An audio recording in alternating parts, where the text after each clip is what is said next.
सिख रहत मर्यादा दे उपर आपां एक सरसरी जी नज़र मारन दा यतन कर रहे हां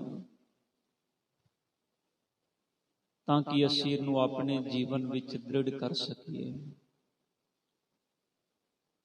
आओ जितने तन आप सतगुरां दी गोद विच जुड़ बैठे हो, अमृत बाणी दे अनुसार मर्यादा नूं आपां समझण दा यतन करना है। विचार आरंभ करन तो पहला करो किरपा सतगुरां दी बख्शी होई फतेह प्रवान करो। बख्शो आशीष जी। वाहिगुरु जी का खालसा वाहिगुरु जी की फतेह। सिख रहत मर्यादा दे अंदरों साक्षी रहनी दे अंदर कल दूजा जिहड़ा पॉइंट है गुरमत दी रहनी। गुरमत दी रहनी गुरु ग्रंथ साहिब पातशाह जी दे अनुसार, गुरु दी मत दे अनुसार सिख ने अपना जीवन किवें जिउणा है। गुरमत दी रहनी दे अंदरों आपां इन्हां चीज़ां नूं कल तो दृढ़ कर रहे हां, क्योंकि साध संगत बहुत ऐसियां चीज़ां ने ਜਿਹੜੀਆਂ पीढ़ी दर पीढ़ी साडे घरां दे विच असीं उन्हां नूं करदे आ रहे हां। चीज़ां ਜਿਹੜੀਆਂ ने नहीं,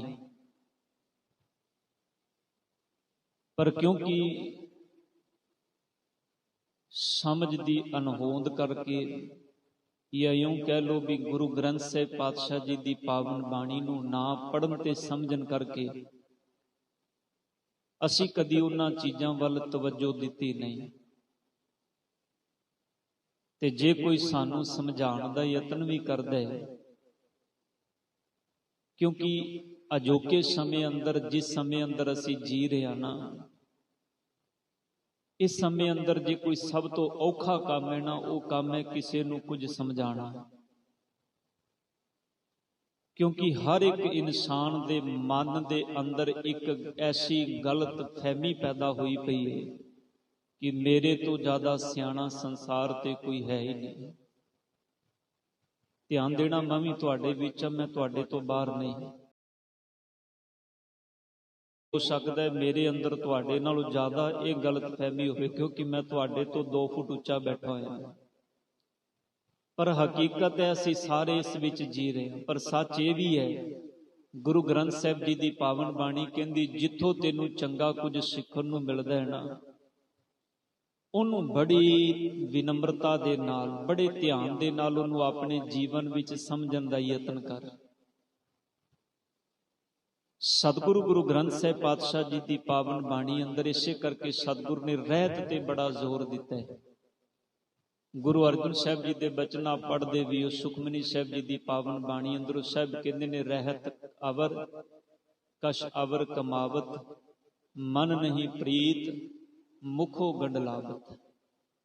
बस इत्थे साडा जीवन अज असी जिथे जिस कारण असी पिछे जा रहे हैं ना, सुरत करके, सोच करके, समझ करके, ज्ञान करके, क्योंकि साध संगत इन्ना समर्थ गुरु किसी दे कोल होवे, इन्ना ज्ञान दा भंडारा किसी दे कोल होवे, ते ओ बंदा फिर संसार दे अंदर अवगुणां दे अंदर होवे, खुआर होवे, ते फिर एक आम बंदा ते उहदे ते तरस करेगा ही ना भी कमाल दी गल है भी इन्हां कोलों इन्ना खजाना है।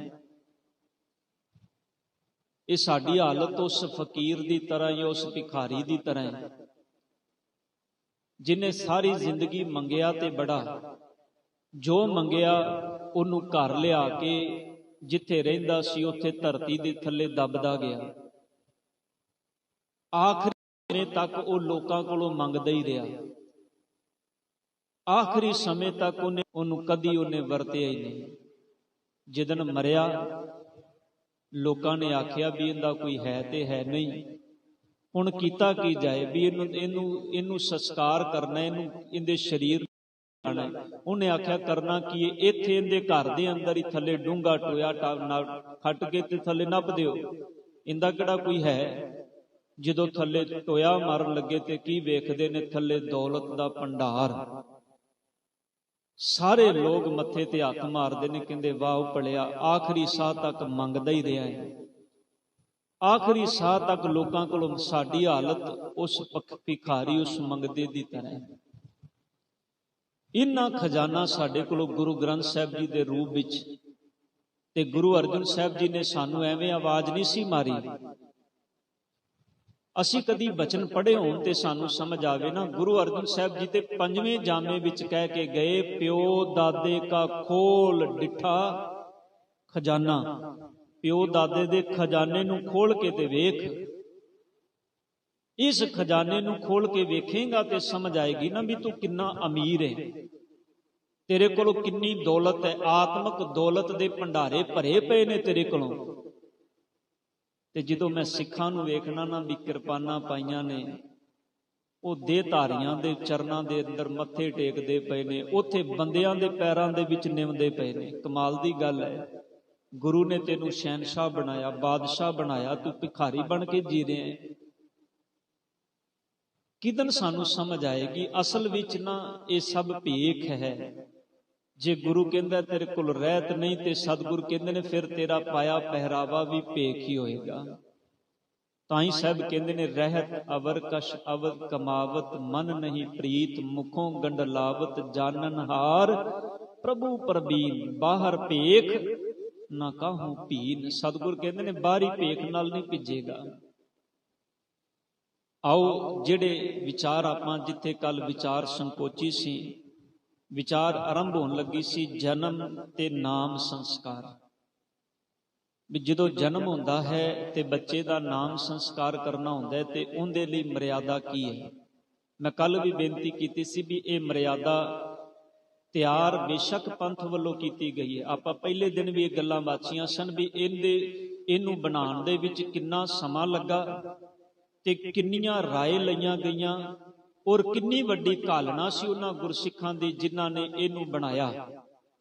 साध संगत असीं ते अपने घर दा डिसिपलिन बनाना होवे, चार बंदे घर च रहिंदे हां, असीं आपस विच मिल के नहीं रह सकदे।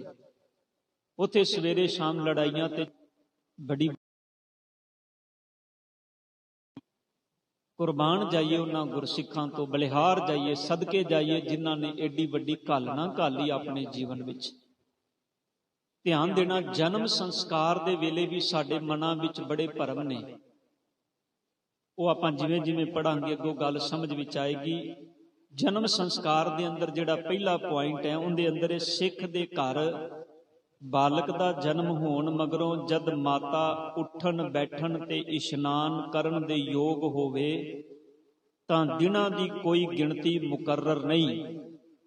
अज दिनां दी गिणती असीं मुकर्रर करने आ ना भी 21 दिन सवा महीना हुंदा है ना साडे घरां दे विच, 21 दिन बाद जां सवा महीने बाद।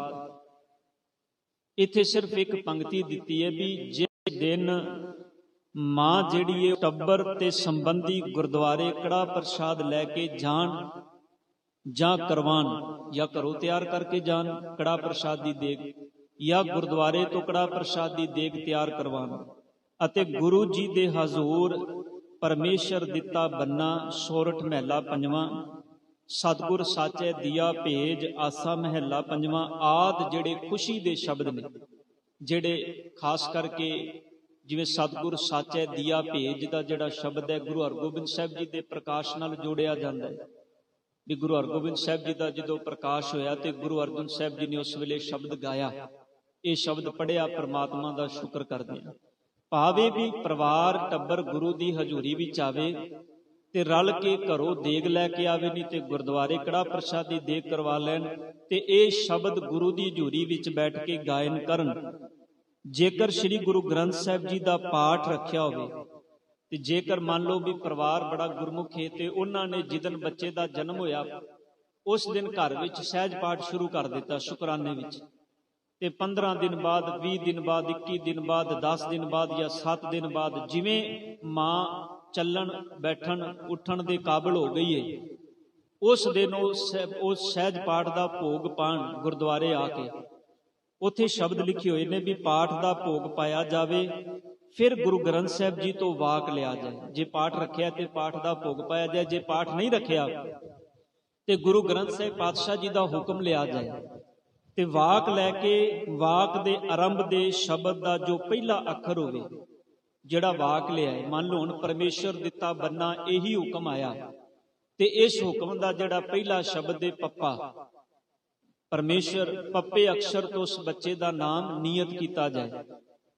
ਉਸ ਤੋਂ ਗ੍ਰੰਥੀ ਸਿੰਘ ਬੱਚੇ ਦਾ ਨਾਮ ਤਜਵੀਜ਼ ਕਰੇ ਅਤੇ ਸੰਗਤ ਦੀ ਪ੍ਰਵਾਨਗੀ ਲੈ ਕੇ ਨਾਮ ਪ੍ਰਗਟ ਕਰੇ। ਇਹ ਵੇਲੇ ਦਾ ਪ੍ਰੋਸੀਜਰ ਹੈ ਜਿਹੜਾ ਅਸੀਂ ਗੁਰੂ ਕੀ ਸੰਗਤ ਵਿੱਚ ਬਹਿ ਕੇ ਕਰਨਾ ਹੈ। ਪਰ ਅੱਜ ਅਸੀਂ ਕਿਉਂਕਿ ਸਾਨੂੰ ਨਾਮ ਅਸੀਂ ਮਾਡਰਨ ਤਰੀਕੇ ਨਾਲ ਬੱਚਿਆਂ ਦੇ ਨਾਮ ਰੱਖਣੇ ਹੁੰਦੇ ਨੇ, ਇਸ ਕਰਕੇ ਸਾਨੂੰ ਨਾਮ ਲੱਭਣ ਦੇ ਵਿੱਚ ਵੀ ਕਈ ਦਿਨ ਲੱਗ ਜਾਂਦੇ ਨੇ। ਫਿਰ ਅਸੀਂ ਕਹਿੰਦੇ ਹਾਂ ਵੀ ਭਾਈ ਸਾਹਿਬ ਜੀ ਤੁਸੀਂ ਅਰਦਾਸ ਕਰ ਦਿਓ, ਤੁਸੀਂ ਅੱਖਰ ਦੱਸ ਦਿਓ, ਨਾਮ ਅਸੀਂ ਆਪਣੇ ਆਪ ਰੱਖ ਲਵਾਂਗੇ। ਇਹ ਮਰਿਆਦਾ ਨਹੀਂ, ਮਰਿਆਦਾ ਹੈ ਹੁਕਮ ਲੈ ਕੇ ਅਕਸ਼ਰ ਦੱਸਿਆ ਜਾਏ, ਉਸ ਅੱਖਰ ਤੋਂ ਨਾਮ ਤਜਵੀਜ਼ ਕੀਤਾ ਜਾਏ ਤੇ ਤਜਵੀਜ਼ ਕਰਨ ਤੋਂ ਬਾਅਦ ਨਾਮ ਰੱਖਣ ਤੋਂ ਬਾਅਦ ਫਿਰ ਬੱਚੇ ਦੇ ਨਾਮ ਪ੍ਰਗਟ ਕਰੇ। ਲੜਕੇ ਦੇ ਨਾਮ ਦੇ ਪਿੱਛੇ ਸਿੰਘ ਸ਼ਬਦ ਲੱਗੇ ਤੇ ਬੱਚੀ ਦੇ ਨਾਮ ਦੇ ਪਿੱਛੇ ਕੌਰ ਸ਼ਬਦ ਲਗਾਇਆ ਜਾਏ। ਉਪਰੰਤ ਆਨੰਦ ਸਾਹਿਬ 6 ਪੌੜੀਆਂ ਮਗਰੋਂ ਬੱਚੇ ਦੇ ਨਾਮ ਸੰਸਕਾਰ ਦੀ ਖੁਸ਼ੀ ਦਾ ਯੋਗ ਸ਼ਬਦਾਂ ਵਿੱਚ ਅਰਦਾਸਾ ਕਰਕੇ ਕੜਾ ਪ੍ਰਸਾਦ ਦੀ ਦੇਗ ਵਰਤਾਈ ਜਾਏ। ਇਹ ਹੈ ਮਰਿਆਦਾ ਜਦੋਂ ਬੱਚੇ ਦਾ ਜਨਮ ਹੁੰਦਾ। ਪਰ ਧਿਆਨ ਦੇਣਾ, ਭਰਮ ਨਹੀਂ ਕਰਨਾ ਵੀ 21 ਦਿਨ ਬਾਅਦ ਜਾਂ ਸਵਾ ਮਹੀਨੇ ਬਾਅਦ, ਕਿਉਂਕਿ ਸਾਡੇ ਘਰਾਂ ਵਿੱਚ ਇਹ ਭਰਮ ਹੁੰਦੇ ਨੇ ਸਾਧ ਸੰਗਤ। ਕਿਉਂਕਿ ਜਿਹੜਾ ਬ੍ਰਾਹਮਣ ਸੀ ਉਹਨੇ ਇਹ ਗੱਲ ਲੋਕਾਂ ਦੇ ਮਨ ਵਿੱਚ ਪੱਕੀ ਕਰ ਦਿੱਤੀ ਵੀ ਜਿੱਦਣ ਬੱਚੇ ਦਾ ਜਨਮ ਹੁੰਦਾ ਹੈ ਤੁਹਾਡਾ ਘਰ ਪ੍ਰਿਸ਼ਟ ਹੋ ਗਿਆ, ਤੁਹਾਡੇ ਘਰ ਦੇ ਵਿੱਚ ਸੂਤਕ ਆ ਗਏ। ਤੁਸੀਂ ਕਦੀ ਪੁੱਛਣਾ ਮੰਦਿਰ ਦੇ ਵਿੱਚ ਜਾ ਕੇ ਕਿਸੇ ਮੰਦਿਰ ਦੇ ਪੁਜਾਰੀ ਨੂੰ ਵੀ ਸੂਤਕ ਤੇ ਪਾਤਕ ਕੀ ਹੁੰਦਾ ਹੈ। ਸਾਨੂੰ ਕਿਉਂਕਿ ਗੁਰਬਾਣੀ ਦੇ ਅੰਦਰ ਪਾਤਸ਼ਾਹ ਜੀ ਨੇ ਬਚਨ ਬੜੇ ਪਿਆਰੇ, ਆਸਾ ਦੀ ਵਾਰ ਅਸੀਂ, ਸਾਡੀ ਆਦਤ ਹੈ ਜਦੋਂ ਆਸਾ ਦੀ ਵਾਰ ਦਾ ਕੀਰਤਨ ਹੁੰਦਾ ਅਸੀਂ ਘਰਾਂ ਵਿੱਚ ਸੁੱਤੇ ਹੁੰਦੇ ਹਾਂ। ਔਰ ਇੱਕ ਐਸੀ ਬਾਣੀ ਹੈ ਆਸਾ ਦੀ ਵਾਰ ਜਿੰਦੇ ਅੰਦਰ ਗੁਰੂ ਨਾਨਕ ਸਾਹਿਬ ਜੀ ਨੇ ਕੋਈ ਭਰਮ ਜਿਹੜਾ ਦੁਨੀਆ ਦਾ, ਕੋਈ ਭਰਮ ਜਿੰਦਾ ਸਤਿਗੁਰ ਨੇ ਖੰਡਨ ਨਾ ਕੀਤਾ ਹੋਵੇ, ਹਰ ਭਰਮ ਨੂੰ ਸਤਿਗੁਰ ਨੇ ਖੰਡਿਆ ਹੈ। ਕਿੰਨੀ ਦ੍ਰਿੜਤਾ ਨਾਲ ਹਰ ਚੀਜ਼ ਸਤਿਗੁਰ ਨੇ ਸਾਨੂੰ ਦ੍ਰਿੜ ਕਰਾਈ ਹੈ ਇਸ ਅੰਮ੍ਰਿਤ ਬਾਣੀ ਦੇ ਅੰਦਰ।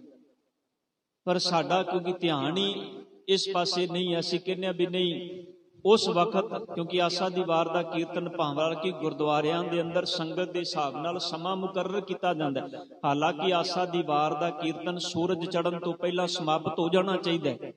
ਸੂਰਜ ਦੀ ਟਿੱਕੀ ਜਦੋਂ ਨਿਕਲਦੀ ਹੈ ਨਾ, ਸੂਰਜ ਦੀ ਟਿੱਕੀ ਨਿਕਲਣ ਤੋਂ ਪਹਿਲਾਂ ਆਸਾ ਦੀ ਵਾਰ ਦੀ ਸੰਪੂਰਨਤਾ ਹੋ ਜਾਣੀ ਚਾਹੀਦੀ। ਤੁਸੀਂ ਜਿਵੇਂ ਦਰਬਾਰ ਸਾਹਿਬ ਦੀ ਮਰਿਆਦਾ ਵੇਖਦੇ ਹੋ, ਪਰ ਗੁਰੂ ਘਰਾਂ ਦੇ ਅੰਦਰ ਪ੍ਰਬੰਧਕਾਂ ਵੱਲੋਂ ਇਸ ਕਾਰਨ ਵੀ ਸੰਗਤਾਂ ਲੇਟ ਉੱਠਦੀਆਂ ਨੇ, ਕਿਉਂਕਿ ਅਸੀਂ ਆਪਣਾ ਟਾਈਮ ਟੇਬਲ ਸਾਰਾ ਖਰਾਬ ਕਰ ਲਿਆ। ਰਾਤੀ ਅਸੀਂ 2 ਵਜੇ ਸੋਣਾ ਤੇ ਸਵੇਰੇ 10 ਵਜੇ ਉੱਠਣਾ। ਫਿਰ ਵੀ ਸੰਗਤ ਦੇ ਹਿਸਾਬ ਨਾਲ ਸਮਾਂ ਰੱਖਿਆ ਵੀ 8 ਵਜੇ ਆਸਾ ਦੀ ਵਾਰ ਦਾ ਕੀਰਤਨ ਹੁੰਦਾ, ਤਦ ਵੀ ਸੰਗਤ ਦੀ ਗਿਣਤੀ 2 ਜਾਂ 3 ਹੁੰਦੀ ਹੈ। ਉਹ ਵੀ ਅਸੀਂ ਉਸ ਵੇਲੇ ਆਨੇ ਆ ਜਦੋਂ ਅਰਦਾਸ ਹੋਣ ਦਾ ਸਮਾਂ ਆ ਜਾਂਦਾ ਵੀ ਚਲੋ ਹੁਣ ਮੱਥਾ ਟੇਕ ਆਈਏ ਗੁਰਦੁਆਰੇ ਜਾ ਕੇ। ਹੁਣ ਜਿਹੜੇ ਬਚਨ ਉੱਥੇ ਕਹੇ ਗਏ ਨੇ ਇਹ ਭਰਮ ਉਸ ਵੇਲੇ ਬਣਾਏ ਗਏ ਪੰਡਤ ਵੱਲੋਂ ਬ੍ਰਹਮ, ਕਿਉਂਕਿ ਉਹਨੂੰ ਇਹਨਾਂ ਚੀਜ਼ਾਂ ਵਿੱਚ ਲਾਭ ਹੁੰਦਾ ਸੀ। ਉਹਨੂੰ ਪਤਾ ਸੀ ਵੀ ਜਜਮਾਨ ਹੈ ਮੇਰਾ, ਉਹ ਮੈਨੂੰ ਆ ਕੇ ਪੁੱਛੇਗਾ ਵੀ ਹੁਣ ਕੀਤਾ ਕੀ ਜਾਏ ਤੇ ਫਿਰ ਮੈਂ ਉਹਨੂੰ ਤਰੀਕਾ ਦੱਸਾਂਗਾ।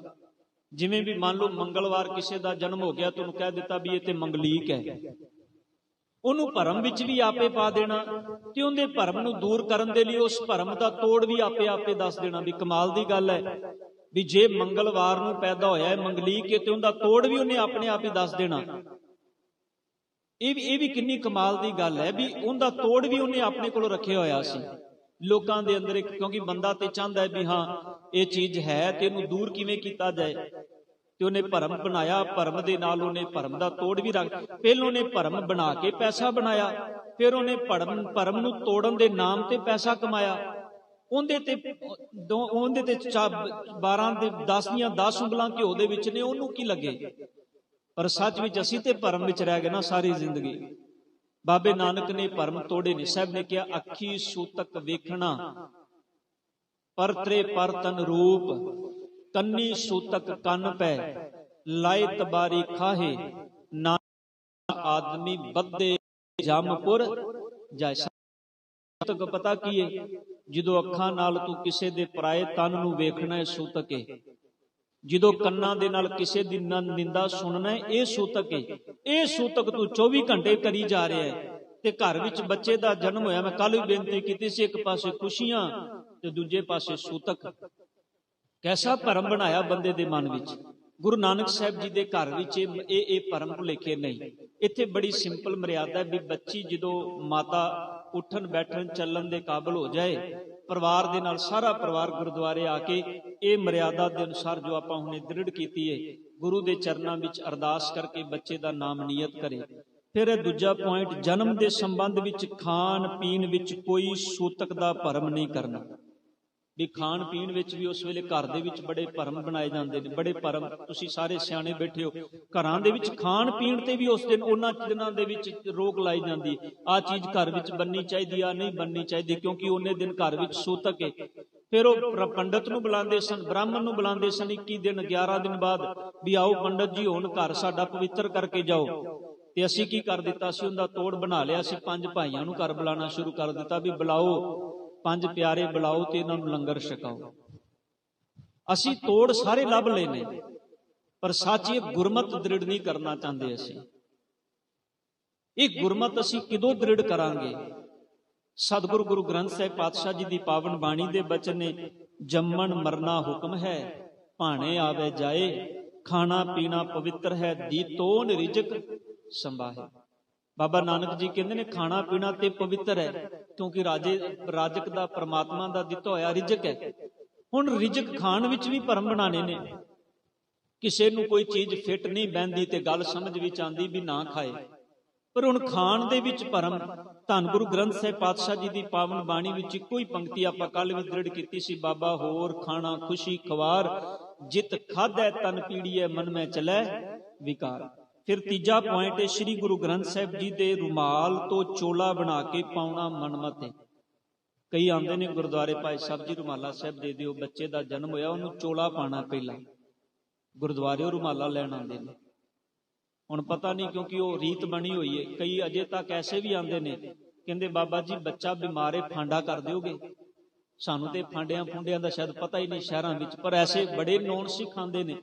तो उन्होंने कहीए ना भी गुरुद्वारियां च कुछ नहीं होंदा, कहंदे पहले भाई साहब ते कर देंदे सी, तुहानू पता ही नहीं। मतलब यह है भी वो चाहते हैं भी होंदा रहे, क्योंकि पहले भाई साहब जी किसी पंडित को पढ़ के आए होणगे, उन्हें आख्या भी चलो किसी पासे माया आंदी आई जाए, कोई गल नहीं, साडा की जांदा है। वो मूँह 2 मिनट ला के ते जे कोई 200-250 दे जांदा ते घाटा कहंदा है जी। हुण सच है भी भरम जिन्ने मर्जी पा लो, हर चीज ते तुसी भरम क्रिएट। अज भरम दीयां दुकानां खुलियां ने दुनिया दे अंदर, लोग लाखां रुपये लैके बैठे ने, तैयार बैठे ने भी सानू। और करना की है, छोटियां छोटियां गल्लां दे नुक्ते उन्हां नूं दृढ़ करा दिते जांदे ने, उन्हां दे मन च एक विश्वास जिहा बन जांदा है। 1000 बंदा आया, 1000 विचों 10 बंदियां दा काम भी हो गया, उन्हां 10 बंदियां ने अगों 10,000 फौज होर इकट्ठी कर देनी है। ते जेड़े मान लो 1000 विचों 990 गए हैं जी, उन्होंने कहना भी साडे कोल कोई गलती हो गई होनी, तां ही ते काम बनिया नहीं। उन्हां भी अपना ही दोष कढ़ना है। उन्होंने उस बंदे दा, भरम दीयां दुकानां ने संसार अंदर, जिथे मर्जी चले जाओ, लखां दी भीड़ उत्थे, पर जिथे सच दृढ़ाया जाता है, सच विच उत्थे सुनन वाला कोई तैयार नहीं। उत्थे तुसी सच कह के वेखो, लोग मारन नूं आउंदे ने, जिवें मारन वाली मझ हुंदी है ना, नेड़े जाओ तो सिंग मारदी है। सच बोल के वेखो किसे नूं, वो मारन नूं तैयार बैठे, कहंदे तुहानूं पता ही कुछ नहीं, तुसी ते जे अज आए हो, तुहानूं नहीं पता पहलों ही सारा कुछ हुंदा सी।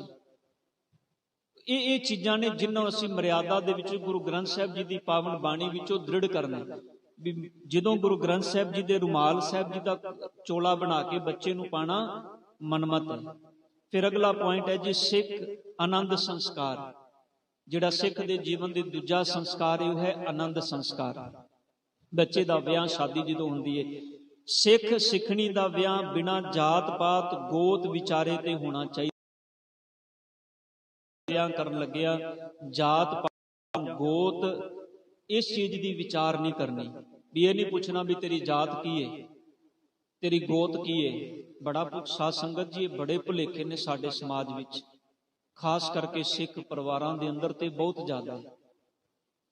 ਇਹ ਤੇ ਹੁਣ ਜਿਵੇਂ ਜਿਵੇਂ ਬੱਚੇ ਸਿਆਣੇ ਹੋ ਗਏ ਨੇ, ਗੱਲਾਂ ਬੱਚਿਆਂ ਨੇ, ਕਿਉਂਕਿ ਹੁਣ ਪਤਾ ਹੈ ਮਾਪਿਆਂ ਨੂੰ ਵੀ ਇਹਨਾਂ ਸਾਡੀ ਗੱਲ ਤੇ ਮੰਨਣੀ ਕੋਈ ਨਹੀਂ। ਜੇ ਥੋੜਾ ਗੁੱਸਾ ਕੀਤਾ ਤੇ ਇਹਨਾਂ ਨੇ ਆਪਣਾ ਚੁੱਲਾ ਚੌਂਕਾ ਵੱਖਰਾ ਕਰ ਲੈਣਾ ਹੈ। ਹੁਣ ਮਾਂ ਪਿਓ ਕੋਲੋਂ ਜਰੀਆ ਕੋਈ ਨਹੀਂ ਰਿਹਾ, ਇਸ ਕਰਕੇ ਉਹਨਾਂ ਨੂੰ ਗੱਲ ਮੰਨਣੀ ਪੈਂਦੀ ਹੈ। ਪਰ ਹਕੀਕਤ ਇਹ ਵੀ ਜਾਤ ਪਾਤ ਗੋਤ ਆਦਿਕ ਜਿਹੜੇ ਵਿਚਾਰ ਨੇ ਇਹ ਨਹੀਂ ਹੋਣੇ ਚਾਹੀਦੇ। ਸਿੱਖ ਦੀ ਪੁੱਤਰੀ ਦਾ ਵਿਆਹ ਸਿੱਖ ਨਾਲ ਹੀ ਹੋਵੇ। ਇਸ ਕਰਕੇ ਆ ਵੀ ਸਿੱਖ ਦੀ ਬੱਚੀ ਦਾ ਵਿਆਹ ਸਿੱਖ ਨਾਲ ਹੋਵੇ, ਕਿਉਂਕਿ ਜਦੋਂ ਤੁਸੀਂ ਆਪਣੇ ਬੱਚੀ ਮੰਨ ਲਓ ਸਿੱਖ ਪਰਿਵਾਰ ਵਿੱਚ ਵੱਡੀ ਹੋਈ ਹੈ, ਉਹਨੇ ਆਪਣੇ ਚੌਗਿਰਦੇ ਜੋ ਚੀਜ਼ਾਂ ਵੇਖੀਆਂ ਨੇ, ਜਦੋਂ ਵਿਆਹ ਕੇ ਅੱਗੇ ਜਾਏ ਉਹਦੇ ਚੌਗਿਰਦੇ ਉਹੀ ਚੀਜ਼ਾਂ ਹੋਣਗੀਆਂ, ਉਹਦੇ ਲਈ ਜੀਵਨ ਬੜਾ ਸੌਖਾ ਹੋਏਗਾ। ਤੇ ਜੇ ਉਹਨੂੰ ਇੱਕ ਨਵੀਂ ਮਰਿਆਦਾ ਵਿੱਚ ਜੀਵਨ ਜੀਣਾ ਪਏਗਾ ਤੇ ਉਹਦੇ ਲਈ ਔਖਾ ਹੋਏਗਾ। ਇਸ ਕਰਕੇ ਇਹ ਚੀਜ਼ਾਂ ਬੜੀਆਂ ਹਰ ਧਰਮ ਦੇ ਅੰਦਰ ਇਸ ਤਰ੍ਹਾਂ ਹੀ ਹੋਣਾ ਚਾਹੀਦਾ ਹੈ। ਹਾਲਾਂਕਿ ਇਹ ਚੀਜ਼ਾਂ ਅੱਜ ਅਸੀਂ ਮੰਨਣ ਤੋਂ ਇਨਕਾਰੀ ਹੋ ਗਏ ਹਾਂ, ਪਰ ਬਾਅਦ ਵਿੱਚ ਔਖਾਈ ਵੀ ਬੜੀ ਆਉਂਦੀ ਹੈ। ਬੱਚੇ ਉਸ ਵੇਲੇ ਵੇਗ ਵਿੱਚ ਇਹ ਚੀਜ਼ਾਂ ਵੇਖਦੇ ਨਹੀਂ, ਪਰ ਬਾਅਦ ਵਿੱਚ ਇਹਨਾਂ ਚੀਜ਼ਾਂ ਦੇ ਇੰਨੀ ਔਖਾਈ ਆਉਂਦੀ ਵੀ ਕਈ ਵਾਰੀ ਗੱਲ ਤਲਾਕ ਤੱਕ ਪਹੁੰਚ ਜਾਂਦੀ ਹੈ। ਪਰ ਸਤਿਗੁਰੂ ਗੁਰੂ ਗ੍ਰੰਥ ਸਾਹਿਬ ਜੀ ਨੇ ਜਿਹੜੇ ਸਾਨੂੰ ਮਰਿਆਦਾ ਦ੍ਰਿੜ ਕਰਾਈ, ਉਹਦੇ ਅੰਦਰ ਇਹ ਹੈ ਵੀ ਸਿੱਖ ਦਾ ਵਿਆਹ ਆਨੰਦ ਰੀਤੀ ਦੇ ਨਾਲ ਕਰਨਾ ਚਾਹੀਦਾ। ਵੀ ਜੇ ਸਿੱਖ ਬੱਚੇ ਆ ਬੱਚੀ ਦਾ ਵਿਆਹ ਹੈ ਤੇ ਆਨੰਦ ਕਾਰਜ ਆਨੰਦ ਰੀਤੀ ਦੇ ਅਨੁਸਾਰ ਹੀ ਹੋਵੇ, ਜਿਹੜੀ ਗੁਰੂ ਦੀ ਮਰਿਆਦਾ ਹੈ। ਲੜਕੀ ਲੜਕੇ ਦਾ ਵਿਆਹ ਬਚਪਨ ਵਿੱਚ ਕਰਨਾ ਵੀ ਵਰਜਿਤ ਹੈ। ਜਿਵੇਂ ਪੁਰਾਣੇ ਸਮੇਂ 'ਚ ਬਚਪਨ ਵਿੱਚ ਕੀਤਾ ਜਾਂਦਾ ਸੀ, ਹੁਣ ਉਹ ਚੀਜ਼ਾਂ ਖਤਮ ਹੋ ਗਈਆਂ ਨੇ। ਜਦ ਲੜਕੀ ਸਰੀਰ ਪਨ ਤੇ ਆਚਾਰ ਕਰਕੇ ਵਿਆਹ ਕਰਨ ਦੇ ਯੋਗ ਹੋ ਜਾਵੇ ਤਾਂ ਕਿਸੇ ਯੋਗ ਸਿੱਖ ਨਾਲ ਆਨੰਦ ਪੜਾਇਆ ਜਾਏ। ਜਦੋਂ ਬੱਚੀ ਵਿਆਹ ਦੇ ਕਾਬਿਲ ਹੋ ਜਾਏ, ਆਨੰਦ ਤੋਂ ਪਹਿਲਾਂ ਕੁੜਮਾਈ ਦੀ ਰਸਮ ਜ਼ਰੂਰੀ ਨਹੀਂ। ਜਿਹੜੀ ਆਨੰਦ ਤੋਂ ਪਹਿਲਾਂ ਕੁੜਮਾਈ ਦੀ, ਅੱਜ ਕੱਲ ਸਾਧ ਸੰਗਤ ਇੱਕ ਰਸਮ ਨਹੀਂ, ਬੜੀਆਂ ਰਸਮਾਂ ਹੋ ਗਈਆਂ ਨੇ। 10-10 ਫੰਕਸ਼ਨ ਹੋ ਗਏ ਨੇ, ਕਿਤੇ ਰਿੰਗ ਸਰਮਨੀ ਹੈ, ਕਿਤੇ ਕੁਝ ਹੈ, ਕਿਤੇ ਕੁਝ ਹੈ। ਔਰ ਸੱਚ ਹੈ, ਹੁਣ ਇਹ ਸਾਰੇ ਵਿਆਹ ਨੇ ਜੇ ਦੇਖਿਆ ਜਾਏ, ਅਸੀਂ ਆਨੰਦ ਕਾਰਜ ਕਰਨ ਤੋਂ ਪਹਿਲਾਂ ਬੱਚਿਆਂ ਦੇ ਸਾਰੇ ਵਿਆਹ ਕਰ ਚੁੱਕੇ ਹੁੰਦੇ ਹਾਂ। ਹੁਣ ਰਿੰਗ ਸਰਮਨੀ ਇਹ ਈਸਾਈਆਂ ਦਾ ਵਿਆਹ ਹੈ। ਈਸਾਈ ਜਦੋਂ ਵਿਆਹ ਕਰਦੇ ਨੇ ਕੀ ਕਰਦੇ ਨੇ, ਉਹ ਬੱਚੇ ਤੇ ਬੱਚੀ ਨੂੰ ਰਿੰਗ ਹੀ ਪਾਉਂਦੇ ਨੇ ਨਾ, ਉਹ ਰਿੰਗ ਪਾਉਂਦੇ ਨੇ ਤੇ ਵਿਆਹ ਹੋ ਜਾਂਦਾ ਹੈ। ਅਸੀਂ ਆਨੰਦ ਕਾਰਜ ਤੋਂ ਪਹਿਲਾਂ ਇੱਕ ਵਿਆਹ ਈਸਾਈਆਂ ਵਾਲਾ ਕਰ ਲਿਆ, ਫਿਰ ਅਸੀਂ ਵਰਮਾਲਾ ਵੀ ਕਰ ਲਈ। ਹੁਣ ਵਰਮਾਲਾ ਹਿੰਦੂ ਸੰਸਕਾਰ ਹੈ, ਅਸੀਂ ਆਨੰਦ ਕਾਰਜ ਤੋਂ ਪਹਿਲਾਂ ਵਰਮਾਲਾ ਵੀ ਕਰ ਲਈ, ਰਿੰਗ ਸਰਮਨੀ ਵੀ ਕਰ ਲਈ। ਜਦੋਂ ਸਾਰਾ ਕੁਝ ਹੋ ਜਾਂਦਾ ਫਿਰ ਕਹਿੰਦੇ ਬਾਬਾ ਜੀ ਆਨੰਦ ਕਾਰਜ ਕਰਾਓ। ਫਿਰ ਉੱਥੇ ਵੀ ਸਮਾਂ ਕੋਈ ਨਹੀਂ ਹੁੰਦਾ ਸਾਧ ਸੰਗਤ, ਕਿਉਂਕਿ 1 ਵਜੇ ਬਰਾਤ ਪਹੁੰਚੀ, 3 ਵਜੇ ਅਸੀਂ ਆਨੰਦ ਕਾਰਜ ਕਰਾਉਣ ਆਏ। ਉੱਥੇ ਵੀ ਭਾਈ ਸਾਹਿਬ ਨੂੰ ਕਹਿੰਦੇ ਭਾਈ ਸਾਹਿਬ ਹੁਣ 5 ਮਿੰਟ ਲਾਓ, ਤੇ ਭਾਈ ਸਾਹਿਬ ਤੇ ਪਹਿਲਾਂ ਹੀ ਅੱਕੇ ਪਏ ਹੁੰਦੇ ਨੇ, ਸਵੇਰ ਦੇ ਬੈਠੇ ਆ ਤੁਹਾਡੀ ਉਡੀਕ ਵਿੱਚ। ਉਹ ਕਹਿੰਦੇ ਨੇ 5 ਨਹੀਂ ਅਸੀਂ 4 ਹੀ ਲਾਵਾਂਗੇ, ਤੁਹਾਡੇ ਨਾਲ ਜ਼ਿਆਦਾ ਕਾਹਲੇ ਅਸੀਂ ਆ। ਹੁਣ ਇਹ ਗੱਲਾਂ ਨੇ, ਕਿਉਂਕਿ ਮਰਿਆਦਾ ਜਿੱਥੇ ਇਹ ਕੰਮਾਂ ਆਨੰਦ ਕਾਰਜ ਸਾਧ ਸੰਗਤ ਤੁਸੀਂ ਸਾਰਾ ਦਿਨ ਬੈਂਡ ਵਾਜੇ ਵਜਾਉਂਦੇ ਰਹੋ, ਸਾਰਾ ਦਿਨ ਗੋਲ ਗੱਪੇ ਟਿੱਕੀਆਂ ਖਾਂਦੇ ਰਹੋ ਤੇ ਸ਼ਾਮ ਨੂੰ ਘਰ ਚਲੇ ਜਾਓ। ਆਨੰਦ ਕਾਰਜ ਤੋਂ ਬਿਨਾਂ ਕੋਈ ਆਖੇਗਾ ਵਿਆਹ ਹੋ ਗਿਆ? ਭਾਵੇਂ ਆਨੰਦ ਕਾਰਜ ਤੇ 10 ਮਿੰਟ ਲੱਗਣ ਤੇ ਭਾਵੇਂ 15 ਤੇ ਭਾਵੇਂ ਲੱਗੇ ਘੰਟਾ, ਆਨੰਦ ਕਾਰਜ ਤੋਂ ਬਿਨਾਂ ਵਿਆਹ ਨਹੀਂ ਜਿਉਂਦਾ। ਪਰ ਸੱਚ ਸਾਡਾ ਸਾਰਾ ਟਾਈਮ ਨਿਕਲਦਾ ਹੀ ਉਹਨਾਂ ਚੀਜ਼ਾਂ ਤੇ ਹੈ। ਜਦੋਂ ਆਨੰਦ ਕਾਰਜ ਦਾ ਸਮਾਂ ਆਉਂਦਾ ਅਸੀਂ ਉਦੋਂ ਕਹਿੰਦੇ ਬਸ ਭਾਈ ਸਾਹਿਬ ਹੁਣ 5-7 ਮਿੰਟ ਲਾਓ, ਇਸ ਤੋਂ ਜ਼ਿਆਦਾ ਸਮਾਂ ਨਹੀਂ ਲੱਗਣਾ ਚਾਹੀਦਾ। ਇਹ ਚੀਜ਼ਾਂ ਸਾਨੂੰ ਕਿਦੋਂ ਸਮਝ ਆਣਗੀਆਂ? ਇੱਥੇ ਅਸੀਂ ਮਰਿਆਦਾ ਦ੍ਰਿੜ ਕਰਨੀ ਹੈ। ਬੱਚੇ ਤੇ ਬੱਚੀ ਨੂੰ ਕੁਝ ਮਰਿਆਦਾ ਦੱਸੀ ਜਾਂਦੀ ਵਿਆਹ ਤੋਂ ਪਹਿਲਾਂ। ਹੁਣ ਉਹ ਗੱਲ ਅੱਗੇ ਆਏਗੀ ਵੀ ਆਨੰਦ ਦਾ ਦਿਨ ਮੁਕਰਰ ਕਰਨ ਲੱਗਿਆਂ ਕੋਈ ਥਿਤ ਵਾਰ ਚੰਗੇ ਮੰਦੇ ਦਿਨ ਦੀ ਖੋਜ ਕਰਨ ਲਈ ਪੱਤਰੀ ਵਾਚਣਾ ਮਨਮਤ ਹੈ। ਵੀ ਕਈ ਲੋਕ ਬ੍ਰਾਹਮਣਾਂ ਕੋਲੋਂ ਪੰਡਤਾਂ ਕੋਲੋਂ ਜਾਂਦੇ ਨੇ ਵੀ ਪੰਡਤ ਜੀ ਵਿਆਹ ਦਾ ਦਿਨ ਦੱਸੋ ਵੀ ਕਿਹੜਾ ਚੰਗਾ ਹੈ। ਧਿਆਨ ਦੇਣਾ, ਇਹ ਵਿਆਹ ਦੇ ਦਿਨ ਕਿਉਂ ਥਿੱਤਾਂ ਵਾਰਾਂ ਦੇ ਅਨੁਸਾਰ ਰੱਖੇ ਜਾਂਦੇ ਨੇ, ਇਹਨਾਂ ਦੇ ਪਿੱਛੇ ਵੀ ਇੱਕ ਬੜਾ ਵੱਡਾ ਲੌਜਿਕ ਹੈ। ਤੁਸੀਂ ਕਹੋਗੇ ਜੀ ਉਹ ਕੀ ਹੈ? ਹੁਣ ਗੁਰੂ ਘਰ ਦੀ ਤੇ ਮਰਿਆਦਾ ਜੀ, ਇੱਥੇ ਤੇ ਬੱਚੇ ਤੇ ਬੱਚੀ ਨੂੰ ਕਿਹਾ ਜਾਂਦਾ ਵੀ ਤੁਸੀਂ ਆਪਣਾ ਦਿਨ ਦੇਖੋ, ਤੁਹਾਨੂੰ ਕਿਹੜਾ ਚੰਗਾ ਲੱਗਦਾ ਹੈ। ਸ਼ਨੀਵਾਰ, ਸੋਮਵਾਰ, ਮੰਗਲਵਾਰ, ਬੁੱਧਵਾਰ, ਵੀਰਵਾਰ, ਜਿਹੜਾ ਤੁਹਾਨੂੰ ਚੰਗਾ ਲੱਗਦਾ ਹੈ। ਛੁੱਟੀ ਦਾ ਦਿਨ ਜਾਂ ਨੋਨ ਛੁੱਟੀ, ਕੋਈ ਵੀ ਦਿਨ ਹੈ। ਹੁਣ ਪੰਡਤ ਨੇ ਕੀ ਕਰਨਾ, ਉਹਨੇ ਵੇਖਣਾ ਵੀ ਉਹਨੇ 1 ਮਹੀਨੇ ਵਿੱਚ 10 ਤਰੀਕਾਂ ਲੱਭ ਲੈਣੀਆਂ। ਉਹਨਾਂ 10 ਤਰੀਕਾਂ ਦੀ ਤਰੀਕ ਉਹਨੇ ਰੱਖ ਲੈਣੀ ਮਿੱਥ ਕੇ ਵੀ ਆਹ 10 ਦਿਨ ਲਗਾਤਾਰ ਉਹਨੇ ਉਹ 10 ਦਿਨ ਵਿਆਹ ਕਰਾਣੇ। ਹੁਣ 10 ਦਿਨ ਜਦੋਂ ਲਗਾਤਾਰ 2-2, 3-3, 4-4 ਵਿਆਹ ਕਰਾਏ, ਹੁਣ ਉਹ ਥੱਕ ਗਿਆ ਹੈ। ਹੁਣ ਉਹ ਕਹਿੰਦਾ 4 ਦਿਨ ਦਾ ਆਰਾਮ ਵੀ ਚਾਹੀਦਾ ਹੈ। ਉਹਨੇ ਫਿਰ 4 ਦਿਨ ਵਿੱਚ ਰੱਖ ਲਏ ਵੀ ਹੁਣ 4 ਦਿਨ 10 ਦਿਨ, ਹੁਣ ਕੋਈ ਵਿਆਹ ਦਾ ਤਰੀਕ ਨਹੀਂ ਹੈਗੀ। ਹੁਣ ਇਸ ਤੋਂ ਬਾਅਦ ਅਗਲੀ ਵਿਆਹ ਦੀ ਤਰੀਕ ਇਸ ਤੋਂ ਬਾਅਦ ਆਏਗੀ। ਔਰ ਖਿਆਲ ਕਰਿਓ ਇਹੀ ਕਾਰਨ ਹੈ ਵੀ ਪੈਲੇਸ ਬੁੱਕ ਕਰਾਉਣ ਜਾਓ, ਕਹਿੰਦੇ ਨੇ ਜੀ ਪਹਿਲਾਂ ਹੀ ਬੁੱਕ ਹੈ। ਕਿਉਂਕਿ ਅਸੀਂ ਆਪਣੀ ਸਹੂਲਤ ਨਹੀਂ ਦੇਖਦੇ, ਅਸੀਂ ਵੇਖਦੇ ਹਾਂ ਵੀ ਦਿਨ ਕਿਹੜਾ ਚੰਗਾ ਹੈ। ਹਾਲਾਂਕਿ ਗੁਰਮਤਿ ਦੇ ਅਨੁਸਾਰ ਸਾਰੇ ਦਿਨ ਹੀ ਚੰਗੇ ਨੇ, ਕੋਈ ਦਿਨ ਮਾੜਾ ਜਾਂ ਚੰਗਾ ਨਹੀਂ। ਜਿਹੜਾ ਸੂਰਜ ਕੱਲ ਚੜਿਆ ਸੀ ਉਹੀ ਅੱਜ ਚੜਿਆ ਹੈ, ਜਿਹੜਾ ਚੰਦਰਮਾ ਕੱਲ ਸੀ ਉਹੀ ਅੱਜ ਰਾਤ ਨੂੰ ਹੈ। ਕੁਝ ਨਹੀਂ ਬਦਲਿਆ ਸਾਧ ਸੰਗਤ ਜੀ, ਸਾਡੀ ਸੋਚ ਬਦਲ ਜਾਂਦੀ ਹੈ। ਸੋਚ ਨੂੰ ਗੁਰਮਤਿ ਦੇ ਅਨੁਸਾਰ ਕਰ ਲਓ, ਸਾਰੇ ਦਿਨ ਹੀ ਚੰਗੇ ਨੇ। ਇਸੇ ਕਰਕੇ ਇੱਥੇ ਬਚਨ ਹੈ ਵੀ ਕੋਈ ਵੀ ਐਸਾ ਦਿਨ ਨਹੀਂ ਮਿਥਣਾ ਵੀ ਜਿੱਦਣ ਤੁਸੀਂ ਕਹੋ ਵੀ ਇਸ ਦਿਨ ਚੰਗਾ ਹੈ, ਇਹ ਦਿਨ ਮਾੜਾ ਹੈ। ਆਨੰਦ ਦਾ ਦਿਨ ਮੁਕਰਰ ਕਰਨ ਲੱਗਿਆ ਕੋਈ ਇੱਥੇ ਤਵਾਰ ਚੰਗੇ ਮੰਦੇ ਦਿਨ ਦੀ ਵਿਚਾਰ ਨਹੀਂ ਕਰਨੀ। ਆਪਸ ਵਿੱਚ ਮਿਲ ਕੇ ਸਲਾਹ ਕਰਕੇ ਚੰਗਾ ਦਿਨ ਨਿਯਤ ਕਰ ਲੈਣਾ ਚਾਹੀਦਾ ਹੈ, ਆਪਸ ਵਿੱਚ ਦੋਵੇਂ ਪਰਿਵਾਰ ਮਿਲ ਕੇ। ਫਿਰ ਇਹ ਵੀ ਸਿਹਰਾ, ਮੁਕਟ ਜਾਂ ਗਾਨਾ ਬੰਨਣਾ। ਸਿਹਰਾ ਬੰਨਿਆ ਜਾਂਦਾ ਹੈ ਨਾ, ਜਿੰਨੇ ਤੁਸੀਂ ਬੈਠੇ ਹੋ ਸਾਰੇ ਵਿਆਹ ਵਿੱਚ ਸਿਹਰਾ ਬੰਨ ਕੇ ਗਏ ਹੋਣਗੇ। ਸਿਹਰਾ ਬੰਨਣਾ, ਮੁਕਟ, ਮੱਥੇ ਤੇ ਇੱਕ ਮੁਕਟ ਜਿਹਾ ਵੀ ਲਾਇਆ ਜਾਂਦਾ ਹੈ। ਫਿਰ ਕਹਿੰਦੇ ਨੇ ਗਾਨਾ, ਹੱਥ ਤੇ ਗਾਨਾ ਬੰਨਿਆ ਜਾਂਦਾ ਹੈ। ਸਿਹਰਾ, ਮੁਕਟ ਜਾਂ ਗਾਨਾ ਬੰਨਣਾ। ਫਿਰ ਕਈਆਂ ਦੀ ਜਗ੍ਹਾ ਤੇ ਪਿੱਤਰ ਪੂਜਣੇ, ਵੀ ਵਿਆਹ ਤੋਂ ਪਹਿਲਾਂ ਪਿੱਤਰਾਂ ਦੀ ਪੂਜਾ ਕੀਤੀ ਜਾਂਦੀ ਹੈ, ਵੀ ਜਿਹੜੇ ਮਰ ਚੁੱਕੇ ਪਿੱਤਰ ਨੇ ਕਿਤੇ ਉਹਨਾਂ ਦੀ ਨਾਰਾਜ਼ਗੀ ਨਾ ਹੋ ਜਾਏ। ਉਹ ਜਿਹੜੇ ਮਰ ਗਏ ਵਿਚਾਰੇ, ਉਹਨਾਂ ਨੇ ਨਾਰਾਜ਼ਗੀ, ਉਹ ਪਤਾ ਨਹੀਂ ਕਿੱਥੇ ਜੂਨਾ ਭੁਗਤਦੇ ਪਏ ਨੇ, ਕਿੱਥੇ ਬੈਠੇ ਨੇ ਜਾ ਕੇ, ਤੇ ਉਹਨਾਂ ਦੀ ਨਾਰਾਜ਼ਗੀ ਤੁਹਾਡੇ ਤੇ ਕੀ ਹੋਣੀ ਹੈ? ਪਿੱਤਰ ਪੂਜਣੇ। ਫਿਰ ਕੱਚੀ ਲੱਸੀ ਵਿੱਚ ਪੈਰ ਪਾਉਣਾ। ਇਹ ਸਾਰੀਆਂ ਮਰਿਆਦਾਵਾਂ ਹੁੰਦੀਆਂ ਨੇ ਜੀ, ਲੋਕ ਕਰਦੇ ਨੇ ਸਭ ਕੁਝ। ਕੱਚੀ ਲੱਸੀ ਦੇ ਵਿੱਚ ਪੈਰ ਪਾਣਾ, ਬੇਰੀ ਜਾਂ ਜੰਡੀ ਵੱਢਣੀ। ਪੁਰਾਣੇ ਸਮੇਂ 'ਚ ਗੁਰੂ ਅਰਜਨ ਸਾਹਿਬ ਵਿਆਹ ਹੋਇਆ ਨਾ ਜੀ, ਤੇ ਜਿੱਥੇ ਸਤਿਗੁਰਾਂ ਦੀ ਬਰਾਤ ਗਈ ਸੀ ਨਾ, ਤੇ ਉਹਨਾਂ ਕੀ ਕੀਤਾ, ਇੱਕ ਬੇਰੀ ਨੂੰ ਉਹਨੂੰ ਉੱਪਰੋਂ ਛਾਂਗ ਕੇ ਨਾ, ਉਦੋਂ ਨਾ ਜੰਡੀ ਵੱਢੀ ਜਾਂਦੀ ਸੀ। ਜਿਹੜਾ ਬੱਚਾ ਸੀ ਉਹਦਾ ਬਲ ਵੇਖਿਆ ਜਾਂਦਾ ਸੀ ਵੀ ਇਹਦੇ ਅੰਦਰ ਕਿੰਨਾ ਕੁ ਬਲ ਹੈ। ਉਹਨੂੰ ਇੱਕ ਕਿੱਲਾ ਥੱਲੇ ਗੱਡ ਦਿੱਤਾ ਜਾਂਦਾ ਸੀ, ਉਹਨੂੰ ਕਿਹਾ ਜਾਂਦਾ ਸੀ ਇਹ ਕਿੱਲਾ ਪੁੱਟਣਾ ਤੂੰ। ਤੇ ਗੁਰੂ ਅਰਜਨ ਸਾਹਿਬ ਜੀ ਨਾਲ ਕੀ ਕੀਤਾ, ਉਹਨਾਂ ਨੇ ਬੇਰੀ ਸੀ ਨਾ ਜਿਹੜੀ, ਉਹ ਤੋਂ ਛਾਂਗ ਦਿੱਤੀ, ਉਹਨੂੰ ਕਿੱਲੇ ਦੇ ਆਕਾਰ ਦਾ। ਹੁਣ ਬੇਰੀ, ਉਹਦੀਆਂ ਜੜ੍ਹਾਂ ਧਰਤੀ ਦੇ ਥੱਲੇ ਨੇ, ਵੀ ਇਹ ਮਜ਼ਾਕ ਕਰਨ ਦੇ ਲਈ, ਪਰ ਧੰਨ ਗੁਰੂ ਅਰਜਨ ਦੇਵ ਪਾਤਸ਼ਾਹ ਜੀ ਨੇ ਉਹ ਪੁੱਟ ਦਿੱਤੀ। ਹੁਣ ਇਹ ਚੀਜ਼ਾਂ ਸੀ ਜਿਹੜੀਆਂ ਸਾਡੇ ਸਮਾਜ ਵਿੱਚ ਅੱਜ ਵੀ ਨੇ। ਅੱਜ ਉਹ ਥੋੜੀਆਂ ਬਦਲ ਗਈਆਂ ਨੇ, ਜਿਵੇਂ ਚੱਪਣੀਆਂ ਤੋੜੀਆਂ ਜਾਂਦੀਆਂ ਨੇ ਵਿਆਹ ਵੇਲੇ, ਉਹ ਘੜੇ ਦੀਆਂ ਜਿਹੜੀਆਂ ਚੱਪਣੀਆਂ ਨਹੀਂ ਹੁੰਦੀਆਂ ਅੱਗੇ ਰੱਖ ਕੇ, ਉਹ ਸਿਹਰਾ ਬੰਨਣਾ। ਇਹ ਸਿਹਰਾ ਬੰਨਣਾ ਉਸ ਵੇਲੇ ਦਾ ਸੀ। ਪੁਰਾਣੇ ਸਮੇਂ 'ਚ ਜਦੋਂ ਵਿਆਹ ਹੁੰਦੇ ਸੀ ਨਾ ਸਾਧ ਸੰਗਤ ਜੀ, ਉਦੋਂ ਬੱਚਾ ਬੱਚੀ ਇੱਕ ਦੂਜੇ ਨੂੰ ਨਹੀਂ ਸਨ ਵੇਖਦੇ ਹੁੰਦੇ। ਰਿਸ਼ਤੇਦਾਰੀਆਂ ਦੇ ਵਿੱਚ ਜਦੋਂ ਮਿਲਣੀ ਹੁੰਦੀ, ਅੱਜ ਮਿਲਣੀ ਦੀ ਰਸਮ ਵੀ ਉਦੋਂ ਸੀ, ਕਿਉਂਕਿ ਨਾ ਇੱਕ ਦੂਜੇ ਨੂੰ ਕੋਈ ਜਾਣਦਾ ਸੀ। ਚਾਚਾ ਕੌਣ ਹੈ, ਤਾਇਆ ਕੌਣ ਹੈ, ਮਾਮਾ ਕੌਣ ਹੈ, ਭਰਾ ਕੌਣ ਹੈ, ਕਿਸੇ ਦਾ ਪਤਾ ਨਹੀਂ ਸੀ ਹੁੰਦਾ। ਫਿਰ ਪਹਿਲਾਂ ਵਿਆਹ ਤੋਂ ਪਹਿਲਾਂ ਮਿਲਣੀ ਕਰਾਈ ਜਾਂਦੀ ਸੀ ਵੀ ਆਹ ਮੁੰਡੇ ਦਾ ਚਾਚਾ ਹੈ, ਆਹ ਕੁੜੀ ਦਾ ਚਾਚਾ ਹੈ, ਆਹ ਮੁੰਡੇ ਦਾ ਮਾਮਾ ਹੈ, ਆਹ ਕੁੜੀ ਦਾ ਮਾਮਾ। ਇਹ ਰੀਤਾਂ ਉੱਥੋਂ ਚੱਲੀਆਂ ਸਨ। ਅਸੀਂ ਅੱਜ ਵੀ ਉਹਨਾਂ ਨੂੰ ਜੱਫੀ ਮਾਰ ਕੇ। ਹੁਣ ਬੱਚੇ ਦੇ ਸਿਹਰੇ ਤੇ ਸਿਹਰਾ ਬੰਨਿਆ ਜਾਂਦਾ ਸੀ, ਔਰ ਵਿਆਹ ਤੋਂ ਪਹਿਲਾਂ ਸਿਹਰਾ ਲਾਇਆ ਨਹੀਂ ਸੀ ਜਾਂਦਾ। ਕਿਉਂ? ਕਿਉਂਕਿ ਉਦੋਂ ਬੱਚਾ ਬੱਚੀ ਆਪਸ ਵਿੱਚ ਇੱਕ ਦੂਜੇ ਨੂੰ ਬੜੀਆਂ ਚੀਜ਼ਾਂ ਲੁਕਾ ਵਿੱਚ ਰੱਖੀਆਂ ਜਾਂਦੀਆਂ ਸਨ। ਬੱਚੀ ਨੇ ਘੁੰਡ ਕੱਢ ਕੇ ਰੱਖਣਾ। ਹੁਣ ਜਿਹੜਾ ਵਿਚੋਲਾ ਸੀ ਉਹਨੇ ਤੇ ਵਿਆਹ ਕਰਾ ਦੇਣਾ।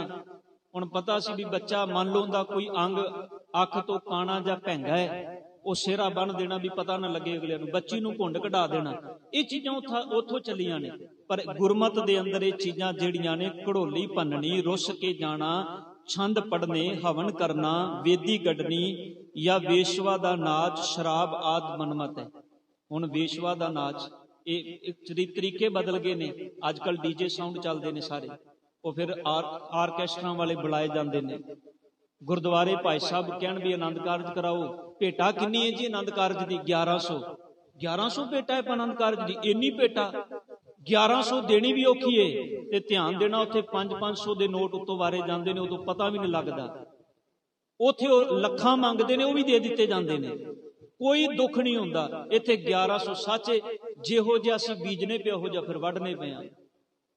ਮਾਫ ਕਰਨਾ, ਜੇ ਗੁਰਮਤ ਇੱਥੇ ਲਿਆ ਕੇ ਅਸੀਂ ਖੜੀ ਕਰ ਦਿੱਤੀ ਤੇ ਫਿਰ ਸਾਲ 6 ਮਹੀਨੇ ਬਾਅਦ ਅਸੀਂ ਰੋਨੇ ਤੇ ਕੁਰਲਾਨੇ ਪਏ ਨੇ। ਹੁਣ ਬੱਚੇ ਬੱਚੀ ਦੀ ਬਣਦੀ ਕੋਈ ਨਹੀਂ, ਚਲੋ ਤਲਾਕ ਲਈ ਭੱਜੇ ਫਿਰਦੇ ਨੇ। ਫਿਰ ਜੇ ਗੱਲਾਂ ਸਾਨੂੰ ਪਹਿਲੋਂ ਸਮਝ ਆ ਜਾਣ ਤੇ ਅਸੀਂ ਇਹ ਪਹਿਲੋਂ ਚੀਜ਼ਾਂ ਦ੍ਰਿੜ ਕੀਤੀਆਂ ਹੋਣ ਤੇ ਕਿਉਂ ਨੌਬਤ ਆਵੇ। ਸਤਿਗੁਰੂ ਗੁਰੂ ਗ੍ਰੰਥ ਸਾਹਿਬ ਜੀ ਦੀ ਪਾਵਨ ਬਾਣੀ ਦੇ ਵਿੱਚ ਸਾਰੀਆਂ ਚੀਜ਼ਾਂ ਸਤਿਗੁਰ ਨੇ ਖੰਡਨ ਕੀਤੀਆਂ ਨੇ। ਇਹ ਮਰਿਆਦਾ ਵਿੱਚ ਸਾਡੇ ਸਾਹਮਣੇ ਰੱਖੀਆਂ। ਫਿਰ ਅਗਲਾ ਪੁਆਇੰਟ ਹੈ, ਜਿਤਨੇ ਥੋੜੇ ਆਦਮੀ ਲੜਕੀ ਵਾਲਾ ਮੰਗਾਏ, ਉਤਨੇ ਨਾਲ ਲੈ ਕੇ ਲੜਕਾ ਸਹੁਰੇ ਕਰ ਜਾਵੇ। ਦੋਹੀਂ ਪਾਸੇ ਗੁਰਬਾਣੀ ਦੇ ਸ਼ਬਦ ਗਾਏ ਜਾਣ ਤੇ ਫਤਿਹ ਗਜਾਈ ਜਾਏ। ਭਾਵ ਜਿੰਨੇ ਬੱਚੇ ਵੱਲੋਂ ਤਜਵੀਜ਼ ਕੀਤੇ ਜਾਣ, ਬੱਚੀ ਦੇ ਪਰਿਵਾਰ ਵੱਲੋਂ ਵੀ ਨਹੀਂ ਤੁਸੀਂ 21 ਬੰਦੇ, 51 ਬੰਦੇ, 30 ਬੰਦੇ, 40, ਜਿੰਨੇ ਵੀ, ਉਹਨੇ ਤੁਸੀਂ ਉਹਨੇ ਹੀ ਲੜਕੇ ਵਾਲਾ ਲੈ ਕੇ ਜਾਏ। ਇਹ ਨਹੀਂ ਵੀ ਲੜਕੀ ਦਾ ਪਿਓ ਕਹਿ ਰਿਹਾ ਵੀ ਨਹੀਂ ਵੀ 50 ਬੰਦੇ ਆਣ, ਉਹ ਕਹੇ ਜੀ ਨਾ ਜੀ ਸਾਡੀ ਤੇ 200 ਬੰਦੇ ਤੋਂ ਬਰਾਤ ਘੱਟ ਨਹੀਂ ਜੀ ਹੋਣੀ, ਆਪਣਾ ਜਿਵੇਂ ਮਰਜ਼ੀ ਹਿਸਾਬ ਕਿਤਾਬ ਲਾਓ। ਵਿਚਾਰੇ ਪਿਓ ਨੂੰ, ਕੁੜੀ ਦੇ ਪਿਓ ਨੂੰ ਉਸ ਵੇਲੇ ਤਰੇੜੀਆਂ ਛੁੱਟੀਆਂ ਹੁੰਦੀਆਂ ਨੇ ਵੀ ਕੀਤਾ ਕੀ ਜਾਏ। ਅਸੀਂ ਕਿੱਥੇ ਲਿਆ ਕੇ ਗੁਰੂ ਹਰਗੋਬਿੰਦ ਸਾਹਿਬ ਪਾਤਸ਼ਾਹ ਜੀ ਨੇ ਜਦੋਂ ਆਪਣੇ ਬੱਚੇ ਦਾ ਵਿਆਹ ਕੀਤਾ ਨਾ, ਗੁਰੂ ਤੇਗ ਬਹਾਦਰ ਸਾਹਿਬ ਜੀ ਦਾ, ਤੇ ਗੁਰੂ ਤੇਗ ਬਹਾਦਰ ਸਾਹਿਬ ਜੀ ਦੇ ਵਿਆਹ ਵੇਲੇ ਜਦੋਂ ਮਾਤਾ ਗੁਜਰੀ ਜੀ ਆਏ ਸਨ ਤੇ ਵਿਆਹ ਹੋਇਆ ਤੇ ਪੁੱਛਿਆ ਪਿਤਾ ਲਾਲ ਚੰਦ ਨੇ, ਮਾਤਾ ਗੁਜਰੀ ਜੀ ਦੇ ਪਿਓ ਨੇ, ਗੁਰੂ ਹਰਗੋਬਿੰਦ ਸਾਹਿਬ ਜੀ ਨੂੰ ਕਹਿਣ ਲੱਗੇ ਹੱਥ ਜੋੜ ਕੇ ਵੀ ਸਾਡੇ ਕੋਲੋਂ ਕੋਈ ਗਲਤੀ ਹੋ ਗਈ ਹੋਵੇ ਤੇ ਸਾਨੂੰ ਮਾਫ ਕਰ ਦਿਆ ਜੇ, ਵੀ ਅਸੀਂ ਬੜੇ ਗਰੀਬ ਬੰਦੇ ਆ, ਗੁਰੂ ਘਰ ਦੀ ਮਹਿਮਾ ਵਡਿਆਈ ਤੇ ਅਪਰੰਪਾਰ ਹੈ, ਸਾਡੇ ਕੋਲ ਕੁਝ। ਤੇ ਗੁਰੂ ਹਰਗੋਬਿੰਦ ਸਾਹਿਬ ਜੀ ਨੇ ਅੱਗੋਂ ਹੱਥ ਫੜ ਕੇ ਆਖਿਆ ਸੀ, ਸਾਹਿਬ ਕਹਿਣ ਲੱਗੇ ਜਿਨਨੇ ਆਪਣੀ ਧੀ ਦੇ ਦਿੱਤੀ ਉਹਨੇ ਪਿੱਛੇ ਰੱਖਿਆ ਕੀ। ਇਹ ਹੈ ਮਰਿਆਦਾ, ਇਹ ਹੈ ਗੁਰੂ ਘਰ ਦੀ ਰੀਤ। ਜਿਨਨੇ ਆਪਣੀ ਧਿਆਨ ਦੇਣਾ, ਕਲੇਜੇ ਦਾ ਟੁਕੜਾ 22 23 ਸਾਲ 24 ਸਾਲ ਪਾਲ ਕੇ ਤੁਹਾਨੂੰ ਦੇ ਦਿੱਤਾ ਹੈ। ਉਸ ਬੰਦੇ ਨੂੰ ਪੁੱਛਿਆ ਜਾਏ ਜਿਹੜਾ ਇੰਨੀਆਂ ਗੱਲਾਂ ਕਰਦਾ ਵਿਆਹ ਵੇਲੇ, ਕਹਿੰਦਾ ਵੀ ਨਹੀਂ ਇੰਨੀ ਮਾਇਆ ਚਾਹੀਦੀ ਤਾਂ ਫੇਰੇ ਕਰਾਂਗੇ, ਇੰਨੀਆਂ ਮੁੰਦਰੀਆਂ ਪਾਓ ਤਾਂ ਫੇਰੇ। ਉਹਨੂੰ ਪੁੱਛਿਆ ਜਾਏ ਤੂੰ ਇੰਨੇ ਸਾਲ ਆਪਣੇ ਪੁੱਤਰ ਨੂੰ ਵਿਆਹ ਪਾਲ ਕੇ ਵੱਡਾ ਕੀਤਾ ਹੈ, 4 ਦਿਨ ਆਪਣਾ ਪੁੱਤਰ ਕਿਸੇ ਦੇ ਘਰ ਛੱਡ ਕੇ ਦੇਖ, ਤੈਨੂੰ ਪਤਾ ਲੱਗ ਜਾਏਗਾ ਉਹ ਤੇ ਆਪਣੀ ਧੀ ਸਦਾ ਲਈ ਤੈਨੂੰ ਦੇ ਰਿਹਾ ਹੈ। ਹੁਣ ਇਹ ਚੀਜ਼ਾਂ ਸਮਾਜ ਵਿੱਚ ਉਹ, ਕਿਉਂਕਿ ਸਮਾਜ ਦਾ ਨਾ ਇੱਕ ਐਂਗਲ ਵਰਤਾਰਾ ਬਣਿਆ ਹੋਇਆ ਵੀ ਨਹੀਂ ਅਸੀਂ ਮੁੰਡੇ ਵਾਲੇ, ਉਹ ਇੱਕ ਵੱਖਰੀ ਹਵਾ 'ਚ ਉੱਡੇ ਫਿਰਦੇ ਹੁੰਦੇ ਨੇ ਵੀ ਸਾਡਾ ਤੇ ਸੰਸਾਰ, ਉਹ ਪੈਰ ਨਹੀਂ ਲੱਗਦਾ ਉਹਨਾਂ ਦਾ। ਇਹ ਸਾਰੀਆਂ ਰੀਤਾਂ ਜਿਹੜੀਆਂ ਬਰਾਤ ਜਾਣੀ, ਫਿਰ ਉੱਥੇ ਬੰਬ ਚਲਾਣੇ, ਪਟਾਕੇ ਚਲਾਣੇ, ਵੀ ਦੂਰ ਦੂਰ ਤੱਕ ਬੈਂਡ ਬਾਜੇ ਵਜਾਣੇ, ਇਹ ਇਸੇ ਗੱਲ ਦਾ ਤੇ ਪ੍ਰਗਟਾਵਾ ਸੀ ਵੀ ਅਸੀਂ ਬੜੇ ਉੱਚੇ ਆ, ਤੁਸੀਂ ਬੜੇ ਨੀਵੇਂ ਹੋ। ਇਹ ਤੇ ਹੁਣ ਪੈਲਸ ਆ ਗਿਆ, ਨਹੀਂ ਤੇ ਮਰਿਆਦਾਵਾਂ, ਨਹੀਂ ਤੇ ਪਹਿਲਾਂ 12 ਵਜੇ ਬਰਾਤ ਜਾਣੀ ਤੇ ਪਹਿਲਾਂ ਬਰਾਤੀਆਂ ਨੂੰ ਅੰਦਰ ਟੈਂਟ ਦੇ ਅੰਦਰ ਵਾੜਨਾ ਵੀ ਪਹਿਲਾਂ ਤੁਸੀਂ ਖਾਓ, ਬਰਾਤੀਆਂ ਨੇ ਖਾਣਾ। ਫਿਰ ਉਦੋਂ ਬਾਅਦ ਵਿਚਾਰੇ ਜਿਹੜੇ ਮੇਲੀ ਹੁੰਦੇ ਸੀ ਉਹਨਾਂ ਦੀ ਵਾਰੀ ਆਉਂਦੀ ਸੀ, ਉਹ ਵੇਖਦਿਆਂ 2 ਵੱਜ ਜਾਣੇ ਸਵੇਰ ਤੋਂ, ਉਹ ਵੇਖਦੇ ਹੁੰਦੇ ਸਨ ਵੀ ਕਿਦੋਂ ਆਣ ਖਾਣ ਤੇ ਕਿਦੋਂ ਅਸੀਂ ਖਾਈਏ। ਉਹਨਾਂ ਦੇ ਭੁੱਖ ਨਾਲ ਅੰਦਰ ਚੂਹੇ ਕੁੱਦਦੇ ਪਏ ਹੁੰਦੇ ਸਨ, ਗਾਲਾਂ ਕੱਢਦੇ ਪਏ ਹੁੰਦੇ ਸਨ। ਪਰ ਸੱਚ ਇਹ ਤੇ ਹੁਣ ਆ ਪੈਲਸ ਆਏ ਤੇ ਇਹ ਸਿਸਟਮ ਖੁੱਲਾ ਚੱਲ ਗਿਆ ਵੀ ਜਿਹੜਾ ਆਂਦਾ ਜਾਂਦਾ ਹੈ ਸਟਾਲ ਤੇ ਕਿਤੇ ਬੈਠਾ ਖਾਈ ਪੀ ਜਾਂਦਾ, ਚੱਲੀ ਜਾਂਦਾ ਸਿਸਟਮ। ਇਹ ਪਹਿਲੋਂ ਨਹੀਂ ਸੀ ਇਹ ਸਾਰਾ ਕੁਝ। ਇਹ ਬੜੇ ਵਿਤਕਰੇ ਸਨ ਸਾਡੇ ਸਮਾਜ ਦੇ ਅੰਦਰ, ਅੱਜ ਵੀ ਨੇ ਬੜੀਆਂ ਥਾਵਾਂ ਤੇ, ਪਰ ਇਹ ਵਿਤਕਰੇ ਨਹੀਂ ਰੱਖਣੇ ਸਾਧ ਸੰਗਤ ਜੀ। ਜਿਤਨੇ ਥੋੜੇ ਆਦਮੀ ਬੁਲਾਏ ਲੜਕੀ ਵਾਲਾ, ਉਹਨੇ ਥੋੜੇ ਆਦਮੀਆਂ ਨੂੰ ਜਾਣਾ ਚੰਗਾ ਹੈ। ਫਿਰ ਅਗਲਾ ਵਿਆਹ ਵੇਲੇ ਸ੍ਰੀ ਗੁਰੂ ਗ੍ਰੰਥ ਸਾਹਿਬ ਜੀ ਦੇ ਹਜ਼ੂਰ ਦੀਵਾਨ ਲੱਗੇ, ਸੰਗਤ ਜਾਂ ਰਾਗੀ ਕੀਰਤਨ ਕਰਨ, ਵੀ ਇਹ ਵੀ ਹੁਣ ਜ਼ਰੂਰੀ ਨਹੀਂ, ਅਗਰ ਸੰਗਤ ਵਿੱਚੋਂ ਕੋਈ ਕੀਰਤਨ ਕਰ ਸਕਦਾ ਤੇ ਉਹ ਵੀ ਕਰ ਲਵੇ, ਉਹਦੇ 'ਚ ਕੋਈ ਹਰਜ਼ ਨਹੀਂ। ਪਰ ਨਾਲੇ ਫਿਰ ਲੜਕੀ ਤੇ ਲੜਕਾ ਸ੍ਰੀ ਗੁਰੂ ਗ੍ਰੰਥ ਸਾਹਿਬ ਜੀ ਦੇ ਹਜ਼ੂਰ ਬਿਠਾਏ ਜਾਣ। ਲੜਕੀ ਲੜਕੇ ਦੇ ਖੱਬੇ ਪਾਸੇ ਬੈਠੇ, ਖੱਬੇ ਪਾਸੇ ਗੁਰੂ ਗ੍ਰੰਥ ਸਾਹਿਬ ਜੀ ਦੇ ਅੰਦਰ ਜਿਹੜਾ ਖੱਬਾ ਪਾਸਾ ਉਧਰ ਲੜਕੀ ਬੈਠੇ।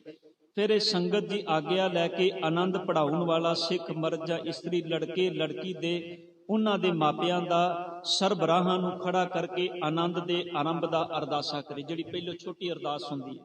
ਫਿਰ ਉਹ ਲੜਕੇ ਲੜਕੀ ਨੂੰ ਗੁਰਮਤਿ ਅਨੁਸਾਰ ਗ੍ਰਸਥ ਧਰਮ ਦੇ ਫਰਜ਼ਾਂ ਦਾ ਉਪਦੇਸ਼ ਕਰੇ, ਵੀ ਫਿਰ ਲੜਕੇ ਤੇ ਲੜਕੀ ਨੂੰ ਗ੍ਰਸਥ ਧਰਮ ਬਾਰੇ ਦੱਸਿਆ ਜਾਏ ਵੀ ਗ੍ਰਸਥ ਧਰਮ ਕੀ ਹੈ। ਧਿਆਨ ਦੇਣਾ, ਇਹ ਤੇ ਗੁਰੂ ਘਰ ਦੇ ਅੰਦਰ ਗ੍ਰਸਥੀ ਨੂੰ ਧਰਮ ਆਖਿਆ ਹੈ। ਹੋਰ ਧਰਮਾਂ ਦੇ ਅੰਦਰ ਗ੍ਰਸਥ ਨੂੰ ਸਿਰਫ ਇੱਕ ਰਸਮ ਬਣਾਇਆ ਹੈ। ਰਸਮ ਤੇ ਮਰਿਆਦਾ ਇਹਨਾਂ ਵਿੱਚ ਬੜਾ ਫਰਕ। ਰਸਮ ਟੁੱਟ ਜਾਂਦੀ ਹੈ, ਮਰਿਆਦਾ ਨਹੀਂ ਜੇ ਟੁੱਟਦੀ ਹੁੰਦੀ। ਧਰਮ ਕਿਹਾ ਹੈ, ਸਗਲ ਧਰਮ ਮੈਂ ਗ੍ਰਸਥ ਪ੍ਰਧਾਨ ਹੈ। ਭਾਈ ਗੁਰਦਾਸ ਕਹਿੰਦੇ ਨੇ ਸਾਰੇ ਧਰਮਾਂ ਦੇ ਵਿੱਚੋਂ ਗ੍ਰਸਥੀ ਧਰਮ ਪ੍ਰਧਾਨ ਹੈ, ਕਿਉਂਕਿ ਗ੍ਰਸਥੀ ਬੰਦੇ ਨੂੰ ਪਤਾ ਹੈ ਪ੍ਰਮਾਤਮਾ ਦੀ ਕੁਦਰਤ ਦੇ ਅੰਦਰ ਕਿਹੜੇ ਕਿਹੜੇ ਵਰਤਾਰੇ ਹੁੰਦੇ ਨੇ। ਇੱਕ ਜਿਹੜੇ ਬੰਦੇ ਦਾ ਵਿਆਹ ਹੀ ਨਹੀਂ, ਜਿਨ੍ਹਾਂ ਦੇ ਪਿੱਛੇ ਅੱਜ ਅਸੀਂ ਗੋਡੇ ਰਗੜਨੇ ਆ, ਸਾਡਾ ਬਾਬਾ ਇਹਨੇ ਤੇ ਵਿਆਹ ਹੀ ਨਹੀਂ, ਉਹ ਜਿਹਨੇ ਵਿਆਹ ਨਹੀਂ ਕਰਾਇਆ ਸੀ ਉਹਨੂੰ ਬਕਨੇ ਤੇ ਬ੍ਰਹਮ ਗਿਆਨੀ ਹੈ। ਤੇ ਧਿਆਨ ਦੇਣਾ, ਉਹਨੂੰ ਕੀ ਪਤਾ ਹੈ ਜਦੋਂ ਰਾਤ ਨੂੰ ਅੱਧੀ ਰਾਤ ਨੂੰ ਬੱਚੇ ਨੂੰ ਬੁਖਾਰ ਚੜਦਾ ਤੇ ਮਾਪੇ ਸਾਰੀ ਰਾਤ ਸਰਾਣੇ ਬੈਠ ਕੇ ਜਦੋਂ ਜਾਗਦੇ ਨੇ, ਇਹਨੂੰ ਕੀ ਪਤਾ ਜਿਹਨੇ ਚੇਲੇ ਤੇ ਚੇਲੀਆਂ ਰੱਖ ਕੇ ਤੇ ਸੇਵਾ ਕਰਾਉਣ ਵਿੱਚ। ਸੱਚ ਇਹ ਚੀਜ਼ਾਂ ਅਸੀਂ ਜਦੋਂ ਸਮਝ ਲਵਾਂਗੇ ਨਾ ਗੁਰਮਤਿ ਵਿੱਚੋਂ, ਉਦੋਂ ਗੁਰੂ ਗ੍ਰੰਥ ਸਾਹਿਬ ਜੀ ਨੂੰ ਛੱਡ ਕੇ ਹੋਰ ਕਿਸੇ ਪਾਸੇ ਨਹੀਂ ਜਾਵਾਂਗੇ। ਇਹ ਚੀਜ਼ਾਂ ਫਿਰ ਦ੍ਰਿੜ ਕਰਾਈਆਂ ਜਾਂਦੀਆਂ ਨੇ ਵੀ ਗ੍ਰਸਥ ਧਰਮ ਕੀ ਹੈ। ਉੱਥੇ ਫਿਰ ਦੋਵਾਂ ਬੱਚੇ ਤੇ ਬੱਚੀ ਨੂੰ ਪੂਰਾ ਗ੍ਰਸਥ ਧਰਮ ਦ੍ਰਿੜ ਕਰਾਇਆ ਜਾਂਦਾ ਹੈ। ਉਹਦੇ ਅੰਦਰ ਬੱਚੇ ਨੂੰ ਗ੍ਰਸਤੀ ਦੀ ਮਰਿਆਦਾ ਦੱਸੀ ਜਾਂਦੀ ਹੈ, ਫਿਰ ਬੱਚੀ ਨੂੰ ਮਰਿਆਦਾ ਦੱਸੀ ਜਾਂਦੀ ਹੈ। ਕੰਨਿਆ ਨੂੰ ਦੱਸਿਆ ਜਾਵੇ ਕਿ ਆਪ ਨੂੰ ਸ੍ਰੀ ਗੁਰੂ ਗ੍ਰੰਥ ਸਾਹਿਬ ਜੀ ਦੇ ਸੰਗਤ ਦੇ ਹਜ਼ੂਰ ਇਸ ਸੱਜਣ ਦੇ ਲੜ ਲਾਇਆ ਜਾਂਦਾ ਹੈ। ਆਪ ਇਹਨਾਂ ਦੇ ਨਿਰਮਲ ਭਾਉ ਵਿੱਚ ਰਹਿੰਦੇ ਹੋਏ ਇਹਨਾਂ ਨੂੰ ਹੀ ਆਪਣੇ ਸਾਰੇ ਪ੍ਰੇਮ ਤੇ ਸ਼ਰਧਾ ਦਾ ਮਾਲਕ ਸਮਝਣਾ। ਦੁੱਖ ਸੁੱਖ ਦੇਸ਼ ਪ੍ਰਦੇਸ਼ ਵਿੱਚ ਆਪਣੇ ਪਤੀ ਬ੍ਰਤ ਧਰਮ ਵਿੱਚ ਪੱਕੇ ਰਹਿਣਾ। ਇਹ ਦੋਨਾਂ ਲਈ ਸੇਮ ਹੈ, ਬਰਾਬਰ ਹੈ। ਧਿਆਨ ਦੇਣਾ, ਇੱਕ ਲਈ ਨਹੀਂ, ਦੋਨਾਂ ਲਈ ਇੱਕ ਬਰਾਬਰ ਹੈ। ਅਸੀਂ ਕਈ ਵਾਰੀ ਕਈ ਵਾਰੀ ਅਸੀਂ ਇੱਥੇ ਦ੍ਰਿੜ ਕਰਾਉਂਦੇ ਆ ਵੀ ਕਹਿ ਦਿੰਦੇ ਆ ਵੀ ਗੁਰੂ ਅਮਰਦਾਸ ਪਾਤਸ਼ਾਹ ਜੀ ਨੇ ਜਿਦਨ ਆਪਣੀ ਬੱਚੀ ਦਾ ਬੀਬੀ ਅਮਰੋ ਦਾ ਵਿਆਹ ਕੀਤਾ ਤੇ 3 ਗੱਲਾਂ ਕਹੀਆਂ ਸਨ। ਬੀਬੀ ਭਾਨੀ ਦਾ ਜਿਦਨ ਵਿਆਹ ਕੀਤਾ 3 ਗੱਲਾਂ ਦ੍ਰਿੜ ਕਰਾਈਆਂ ਸਨ। ਗੁਰੂ ਰਾਮਦਾਸ ਸਾਹਿਬ ਜੀ ਦੇ ਆਨੰਦ ਕਾਰਜ ਵਕਤ ਭਾਈ ਜੇਠਾ ਜੀ ਨਾਲ ਜਿਦਨ ਬੀਬੀ ਭਾਨੀ ਜੀ ਦਾ ਆਨੰਦ ਕਾਰਜ ਹੋਇਆ ਸੀ ਵੀ ਪੱਬਾ ਭੁੱਲੀ ਪੱਬਾ ਪਾਣਾ, ਇਹ 3 ਪੱਬੇ ਦ੍ਰਿੜ ਕਰਾਏ ਸਨ ਵੀ ਪੱਬਾ ਭਲਾ, ਪੱਬਾ ਭੁੱਲੀ ਤੇ ਪੱਬਾ ਪਾਣਾ। ਹੁਣ ਇਹਨਾਂ ਦਾ ਮਤਲਬ ਇਹ ਸੀ ਜੇ ਗਲਤੀ ਹੋ ਜਾਏ ਤੇ ਕਹਿ ਦੇਣਾ ਵੀ ਮੈਂ ਭੁੱਲੀ। ਹੁਣ ਇਹ ਬੱਚੇ ਲਈ ਨਹੀਂ, ਦੋਨਾਂ ਲਈ ਇੱਕ ਬਰਾਬਰ ਹੈ। ਧਿਆਨ ਦੇਣਾ ਇਹ ਥੋੜਾ ਵੀ ਹੁਣ ਘਰ ਵਾਲਾ ਬਾਹਰੋਂ ਸ਼ਰਾਬ ਪੀ ਕੇ ਆਵੇ, ਆਂਦਿਆਂ ਨੂੰ ਘਰ ਵਾਲੀ ਨੂੰ ਕੁੱਟੇ ਤੇ ਅੱਗੋਂ ਫਿਰ ਹੱਥ ਜੋੜ ਕੇ ਖੜੀ ਹੋ ਜਾਏ ਜੀ ਮੈਂ ਭੁੱਲੀ। ਉਹ ਦੋਵਾਂ ਦੇ ਲਈ ਇਕੁਅਲ ਬਚਨ ਨੇ, ਬਰਾਬਰ ਨੇ। ਦੋਨਾਂ ਨੂੰ ਮਰਿਆਦਾ ਦਾ ਪਾਲਨ ਕਰਨਾ ਪਏਗਾ, ਤਾਂ ਹੀ ਗ੍ਰਸਥ ਧਰਮ ਜਿਹੜਾ ਉਹ ਪ੍ਰਮਾਣ ਚੜੇਗਾ। ਤਾਂ ਹੀ ਬਾਣੀ ਦੇ ਅੰਦਰ ਇੱਕ ਪੰਕਤੀ ਤੁਸੀਂ ਪੜ੍ਹਦੇ ਹੋ, ਬੜੇ ਪਿਆਰੇ ਬੋਲ ਨੇ, ਧਨ ਪਿਰ ਇਹ ਨਾ ਆਖੀਨ ਬਹਿਨ ਇਕੱਠੇ ਹੋਏ, ਏਕ ਜੋਤ ਦੋਏ ਮੂਰਤੀ ਧਨ ਪਿਰ ਕਹੀਐ। ਪਤੀ ਤੇ ਪਤਨੀ ਉਹ ਥੋੜਾ ਨੇ ਜਿਹੜੇ ਇਕੱਠੇ ਬੈਠੇ ਨੇ, ਦੋਨਾਂ ਦੇ ਅੰਦਰ ਇੱਕ ਵਿਚਾਰ ਹੋਣੀ ਚਾਹੀਦੀ ਹੈ। ਮੰਨ ਲਓ ਹਰ ਘਰ ਦੇ ਵਿੱਚ ਊਚ ਨੀਚ ਵੀ ਹੁੰਦੀ ਹੈ, ਸਾਧ ਸੰਗਤ। ਕਿਸੇ ਵੇਲੇ ਬੰਦਾ ਉੱਚਾ ਬੋਲ ਜਾਂਦਾ ਹੈ ਤੇ ਘਰ ਵਾਲੀ ਨੂੰ ਸਬਰ ਰੱਖਣਾ ਚਾਹੀਦਾ ਹੈ। ਕਿਸੇ ਵੇਲੇ ਘਰ ਵਾਲੀ ਉੱਚਾ ਬੋਲ ਜਾਂਦੀ ਹੈ ਤੇ ਬੰਦੇ ਨੂੰ ਸਬਰ ਰੱਖਣਾ ਚਾਹੀਦਾ। ਗ੍ਰਸਤੀ ਦੀ ਗੱਡੀ ਤਾਂ ਚੱਲਦੀ ਤੇ ਜਿਉਂ ਵੀ ਆਕੜ ਕੇ ਖੜੇ ਹੋ ਜਾਣ। ਇਹ ਅਸਲ ਵਿੱਚ ਜਦੋਂ ਅਸੀਂ ਹਉਮੈ ਵਿੱਚ ਜੀਨੇ ਆ ਨਾ, ਉਹ ਫਿਰ 2 ਮਿੰਟ ਵੀ ਨਹੀਂ ਲੱਗਦੇ ਗੱਲ ਕਿਤੇ ਤੋਂ ਕਿਤੇ। ਉਹ ਕਹਿੰਦੀ ਚੱਲ ਬੁਲਾਓ ਆਪਣੇ ਰਿਸ਼ਤੇਦਾਰ, ਬੁਲਾਓ ਵਿਚੋਲੇ ਨੂੰ ਜਿਹਨੇ ਵਿਆਹ ਕਰਾਇਆ ਸੀ। ਸੱਚੇ ਜੇ ਦੋਨੋਂ ਇਸ ਚੀਜ਼ ਨੂੰ ਸਮਝ ਲੈਣ, ਬੰਦਾ ਹਰ ਬੰਦੇ ਦਾ ਸੁਭਾਅ ਹੈ, ਕੋਈ ਵੱਡੀ ਗੱਲ ਨਹੀਂ। ਕਦੀ ਕੋਈ ਉੱਚਾ ਬੋਲ ਲੈਂਦਾ, ਕਦੀ ਕੋਈ ਬੋਲ ਲੈਂਦਾ ਹੈ। ਹਰ ਇੱਕ ਦੇ ਅੰਦਰ ਕ੍ਰੋਧ ਆ ਜਾਂਦਾ ਹੈ, ਪਰ ਦੋਨਾਂ ਨੂੰ ਸਬਰ ਰੱਖਣਾ ਚਾਹੀਦਾ। ਜੇ ਉੱਚਾ ਬੋਲਦਾ ਹੈ ਤੇ ਦੂਜੇ ਨੂੰ ਨਿਮਰਤਾ ਵਿੱਚ ਆ ਜਾਣਾ ਚਾਹੀਦਾ ਹੈ। ਜੇ ਬੱਚੀ ਕ੍ਰੋਧ ਵਿੱਚ ਆ ਗਈ ਤੇ ਬੱਚੇ ਨੂੰ ਨਿਮਰਤਾ ਵਿੱਚ। ਗ੍ਰਸਤੀ ਦੀ ਗੱਡੀ ਇਹ ਧਰਮ ਤਾਂ ਨਿਭਦਾ ਹੈ, ਇੱਥੇ ਇੱਕ ਜਣੇ ਨੂੰ ਨਿਭਣਾ ਹੀ ਪੈਂਦਾ ਹੈ। ਤੇ ਜੇ ਭਾਂਡੇ ਖੜਕਾਣੇ ਨੇ ਤੇ ਭਾਵੇਂ ਰੋਜ਼ ਖੜਕਾਈ ਜਾਓ, ਇਹਨਾਂ ਦਾ ਤੇ ਫਿਰ ਕੋਈ ਸੋਲੂਸ਼ਨ ਨਹੀਂ ਹੈਗਾ ਜੀ।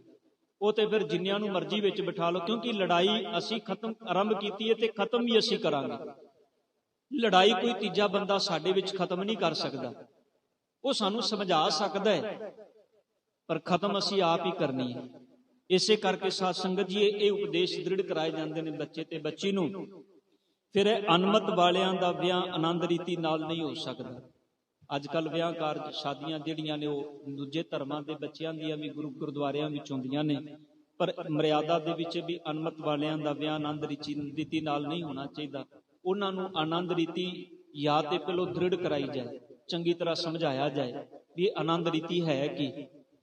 ਫਿਰ ਲੜਕੇ ਲੜਕੀ ਦਾ ਸੰਜੋਗ ਪੈਸਾ ਲੈ ਕੇ ਨਾ ਕਰੇ, ਵੀ ਪੈਸਾ ਲੈ ਕੇ ਵਿਆਹ ਨਹੀਂ ਕਰਨਾ। ਵੀ ਲੜਕੇ ਦਾ ਪਿਓ ਆਖੇ ਵੀ ਇੰਨੀ ਮਾਇਆ ਦਿਓਗੇ ਤੇ ਵਿਆਹ ਕਰਨਾ ਹੈ। ਇਹ ਪਹਿਲੋਂ ਦਹੇਜ ਮੰਗੇ ਜਾਂਦੇ ਸਨ, ਅੱਜ ਉਹ ਰੀਤਾਂ ਥੋੜੀਆਂ ਚੇਂਜ ਹੋ ਗਈਆਂ ਨੇ, ਪਰ ਦਿੱਤਾ ਲਿਆ ਅੱਜ ਵੀ ਜਾਂਦਾ ਹੈ।